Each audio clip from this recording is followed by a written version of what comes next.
Welcome to Next Level Up, and I have an amazing guest, Josh Case. He has a lot of history back in the energy stuff that we'll cover, and a really cool new venture that we'll spend a fair chunk talking about today. And so excited to have you with us, Josh. Yeah, thanks, John. I appreciate you having me on. I'm excited to have a conversation with you. Yeah, great. You want to just kind of go into kind of what's led you up to the current deal and from your past, et cetera, in your energy days? Yeah, I've been in renewable energies for about 15 years now. I started working on some projects when I was at Bank of America Merrill Lynch.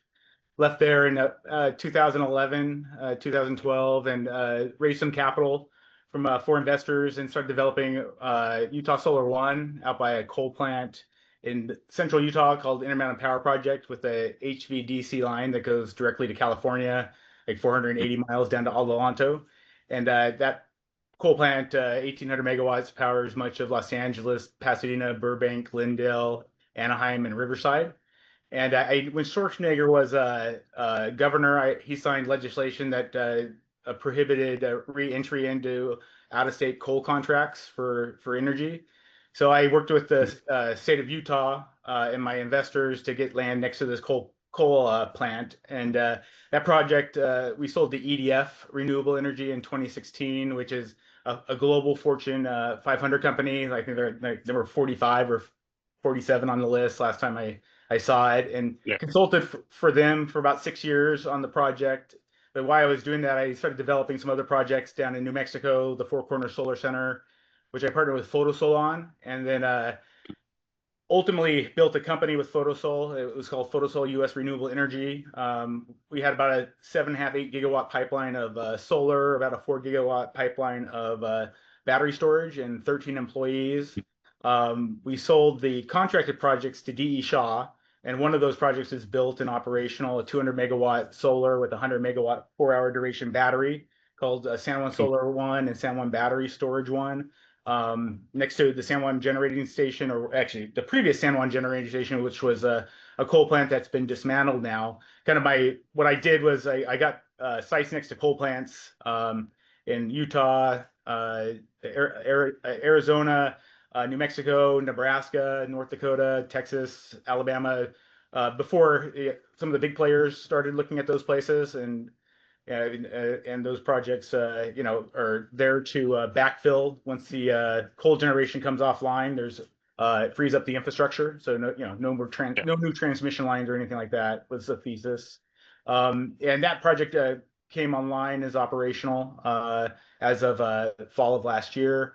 And then the uncontracted projects in the platform and employees went to Engie, which is the sister company in France of EDF, and also a global Fortune 500 company. They're like number 140 or so on the list. And I went there. I was an executive for Greenfield Development for about a year and a half, and then left because of burnout. And I had a slight addiction problem, I'll call it, that I had to take care of and work on myself. And that's kind of what I've been doing for about the last year and a half. Went to rehab 3 times. I've been clean and sober now. It'll be 13 months on the 6th of August. So that's the longest. Congrats.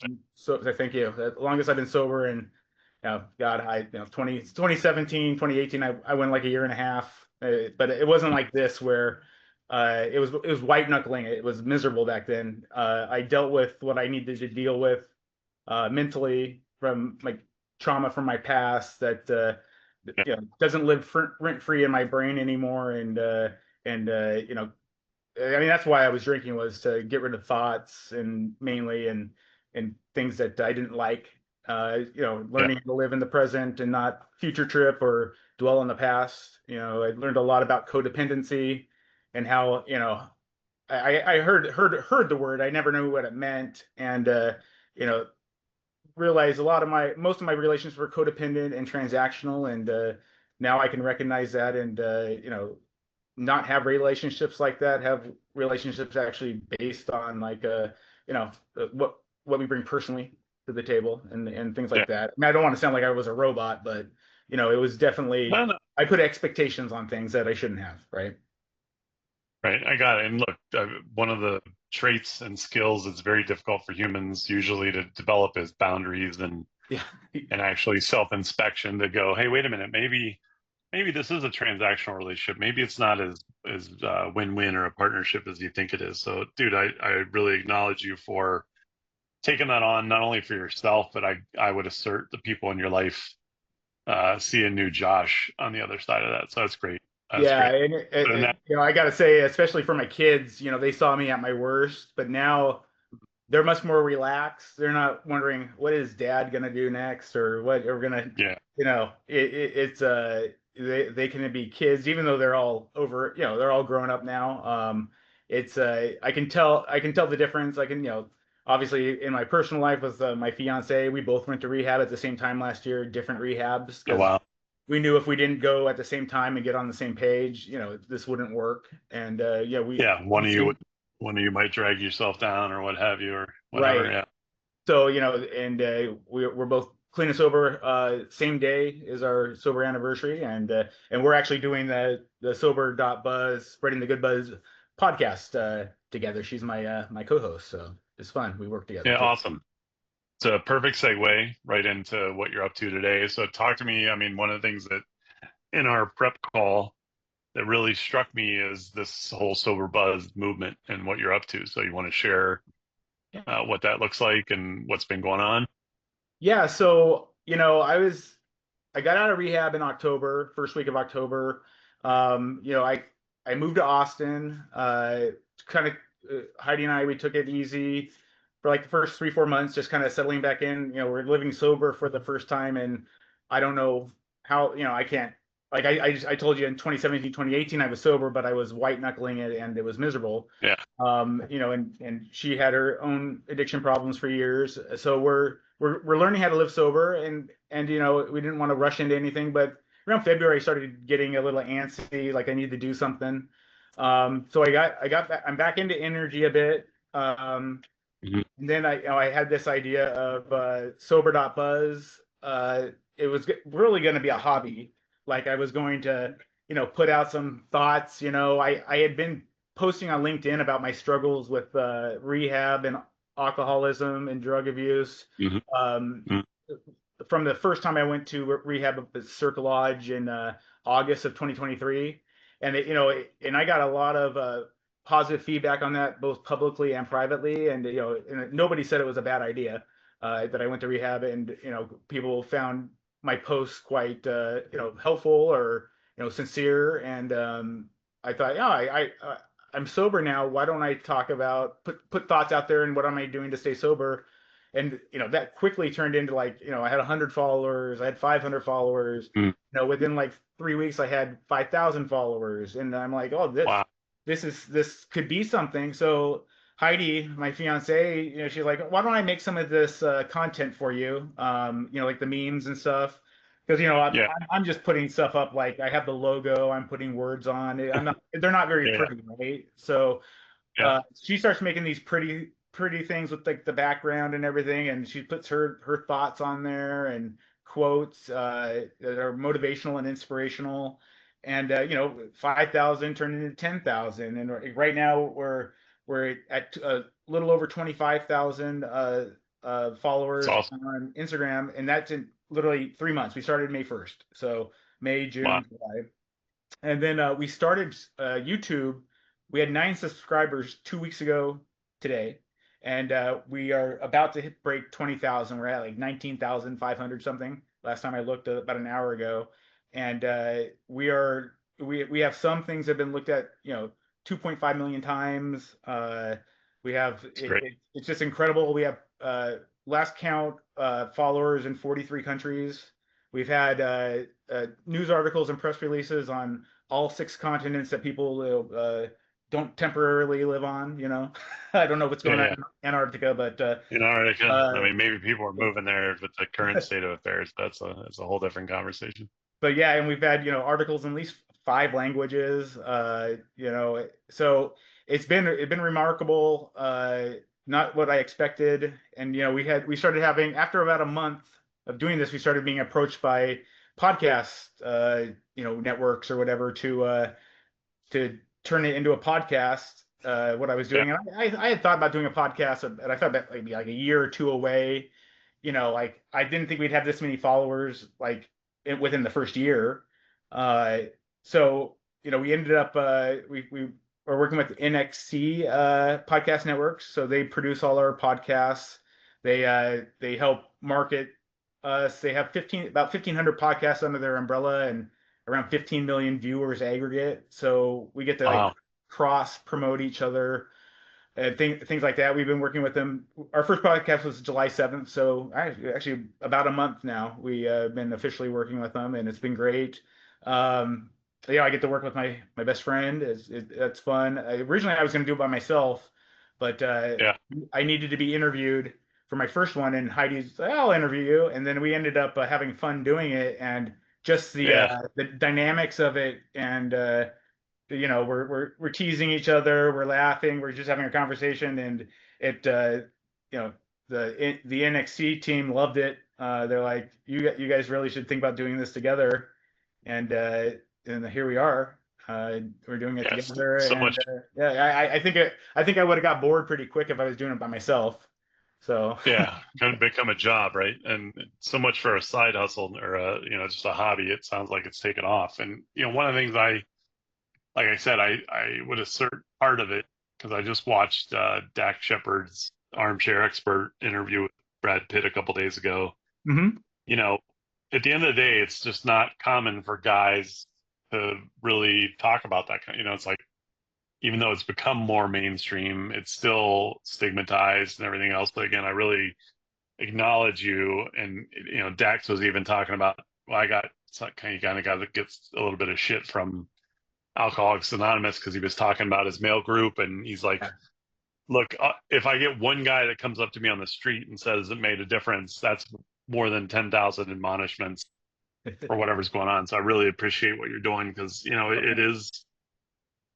it's definitely something that needs a light shown on it, right? People are dealing with addiction and other things significantly. Can you talk a little bit about like what is sober? Like, what do you think is the difference maker, not just that you're a guy that's out there talking about what's going on? And again, LinkedIn, oh, business, don't talk about that in a business environment. Like, what are you talking about? It's like, no, it happens here too. There are plenty of successful CEOs that Yeah. hit the bottle or take the pills. So talk to me about that. Yeah, so like I said, I was posting on LinkedIn my kind of struggles with addiction and rehab once I resigned from NG. And one of my posts, I remember I was talking about like, why am I doing this? And I said it, there's a stigma around this. If I had cancer or something, you'd want me to get better. Um, Yeah. and nobody and everybody was like, it's great, I'm getting help and stuff like that. And most people weren't surprised. It's people still feel like it's going to impact their careers. Like there's people that will just private message me. They're like very careful, like please don't let anybody know. I'm like, of course I'm Yeah. not. But then there's other people that are public about it, and I find people are way more public about it on Instagram than LinkedIn, obviously for obvious reasons. Yeah. People are just in different places, and there's you know I it, my mugshot's gone viral. I've been arrested one time in my life, and that's what ended me up in rehab last year. I had one charge, never been in a police car ever, never had handcuffs on, unwillingly. Um, little little joke Yeah. there. Yeah. Again. You may need to edit that Fine. out for the kids. No, you're fine. But yeah, like yeah. Well, you Um, got another. So that's another thing in common you got with Justin Bieber. Check. Like, okay, yeah, Yeah, so mugshot. I have a mugshot. I look like a deer in headlights. They let me out of jail early. They usually let you out at 11. They let me out at 2 a.m. because they could tell I wasn't comfortable there. So I it was a real wake up call. Like if I didn't get arrested, I think Heidi and I would either be in prison or dead. I mean, Yeah. we both had overdosed to that point. We were both living a unsustainable and semi-reckless lifestyle, obviously, and it we loved each other and we love each other, but we had a lot of baggage from our past that we never dealt with for one reason or another. And it wasn't until we were both able to go to 90 days to rehab and focus on ourselves. And people would say don't be selfish. Well, when it comes to things like this, be selfish, because being Yeah. selfish about this will help benefit everyone in your life, will benefit. Yeah. 100%. Just the same way that everybody was suffering previous to that. Right. So now that I've lived a life of extremes, and there's another extreme right now. Everyone gets to see how things are when I'm sober, and everyone seems to enjoy it. So no one's Yeah. I obviously wish I did this sooner, but I'm glad I did it when I did it, and I didn't do it later, if that makes sense. So Yeah. 100%. 100%. So talk to me a little bit about the token and yeah. like building the community. And so how do you go from this being a really great idea, and obviously it's got legs, Mhm. but what's kind of the next steps in the short term? Yeah, so this went from like being, like I said, a hobby with like real no business plan at all. We're still putting that together, but now we're working with NXC. We're going to be bringing on sponsors or advertisers. We're gonna have we're talking about doing a subscriber area where there's premium or extra content. We have an online store that we're really going to start putting a lot of stuff on. We just haven't had time yet, but that's our Yeah. next focus.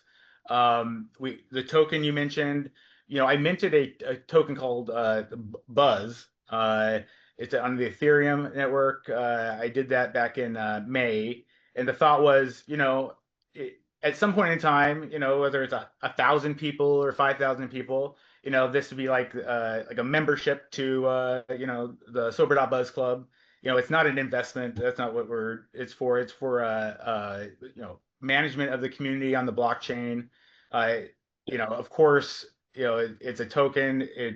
It will have a value to it, but that's not the point. The point is, if you have these, or you get voting rights, each token's a vote. So we'll be voting on charitable initiatives that we'll be doing, whether it's supporting a sober living or rehab scholarships, or, therapy for homeless people, and also you'll be able to, provide ideas for that. So if there's a charity close to your heart, the people that have the tokens will be able to, put things, we'll have a list. We'll have, maybe we'll do it like the NCAA tournament. We'll have 64, and then we'll have rounds. Just Yeah.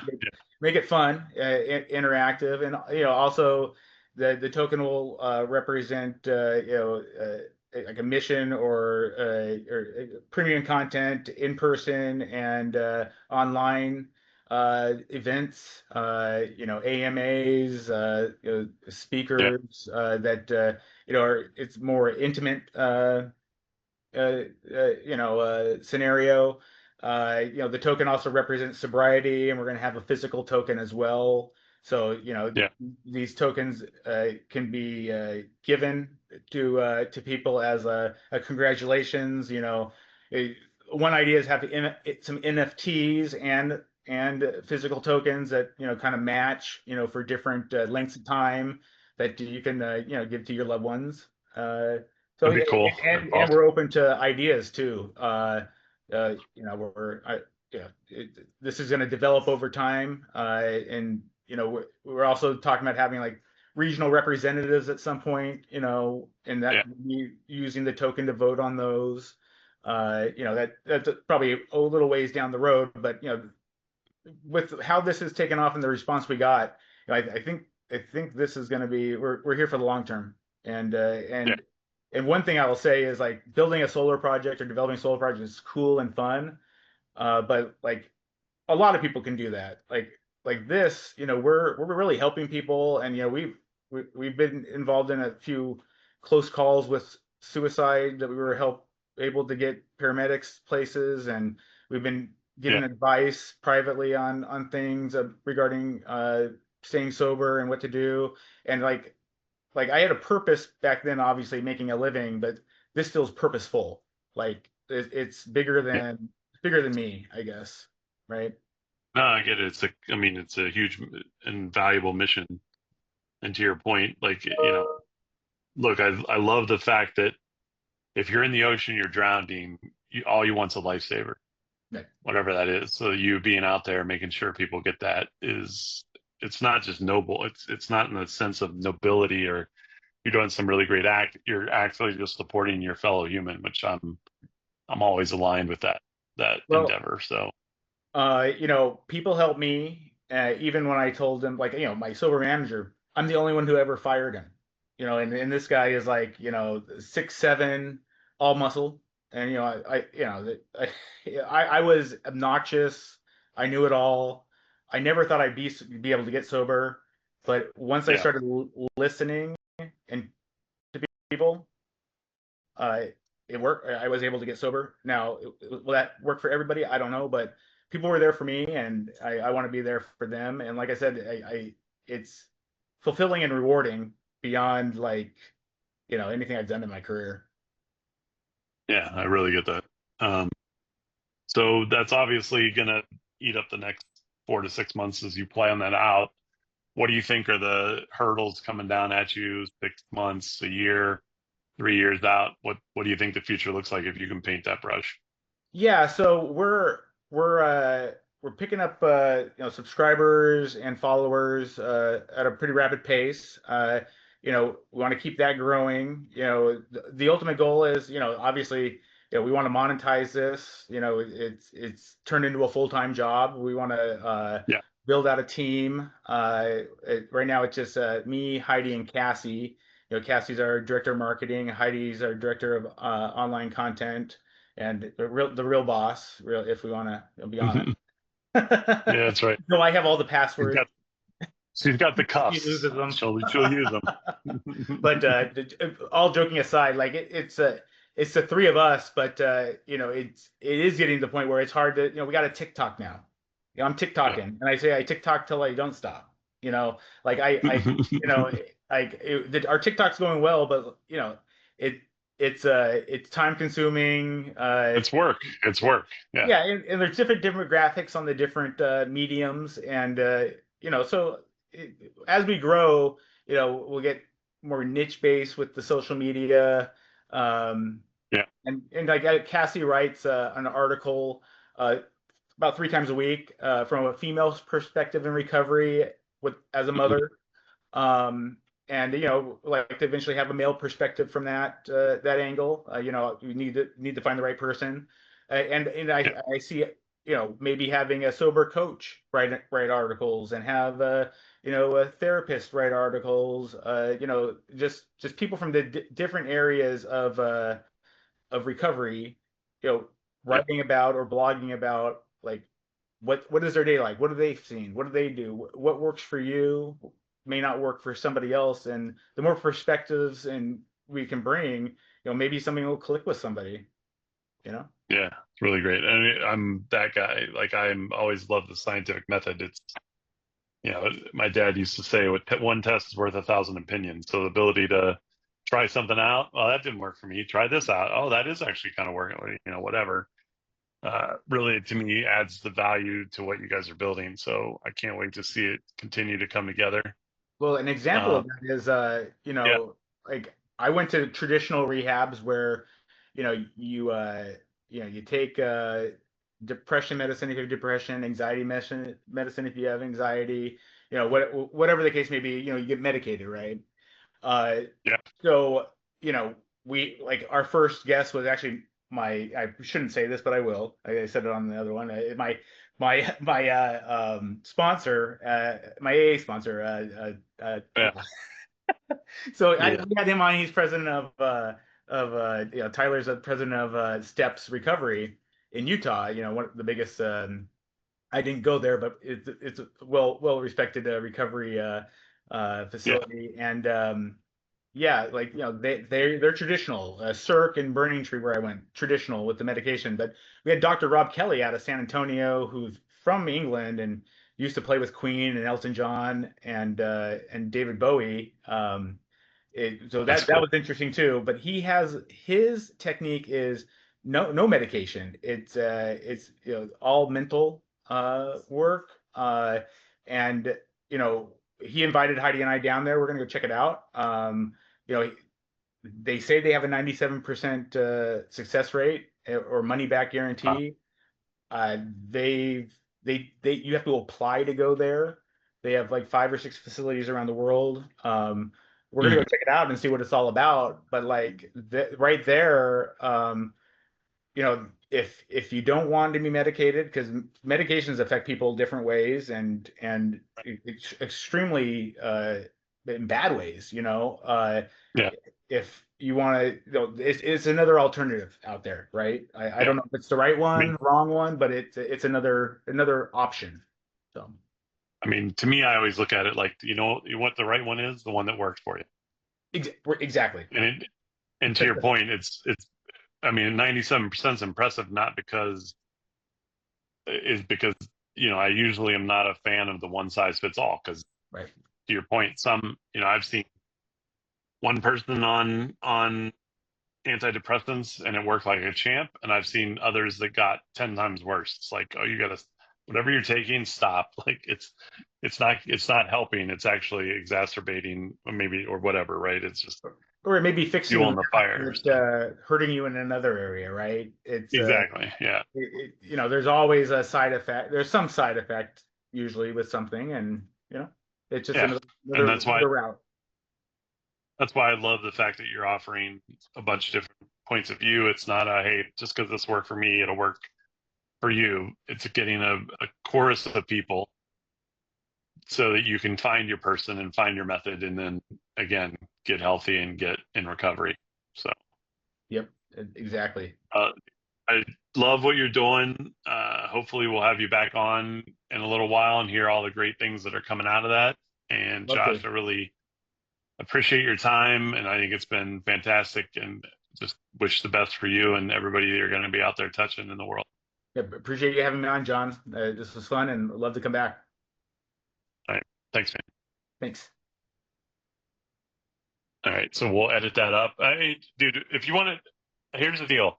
This is it's not like it's a NSFW, or it's not, I intend to have these conversations be just what we did, Yeah. conversational, etc. I want to be a little fun and like I like fun and cheeky, so that's what you're getting. Oh yeah. So And all our stuff is not child appropriate. So yeah, we're explicit on YouTube. So yeah, like leave that in if you want. yeah, I will, Yeah, because yeah, yeah, at the end of the day, look, that's the point. It's like, look, this is for adults. yeah. This is for people that are entrepreneurial in nature, and dude, even if you do this as more as a nonprofit than an actual for-profit thing, the key is go save a shitload of people's lives. Go make a huge. You're choosing to do something most people don't, which is make a difference for other people I appreciate that may or may not actually put cheddar in your pocket. That says all I need to know about you that. from our first call. So Hey, cool, dude. thanks, Have a brother. good weekend, John. Take care of yourself. Ciao. You too.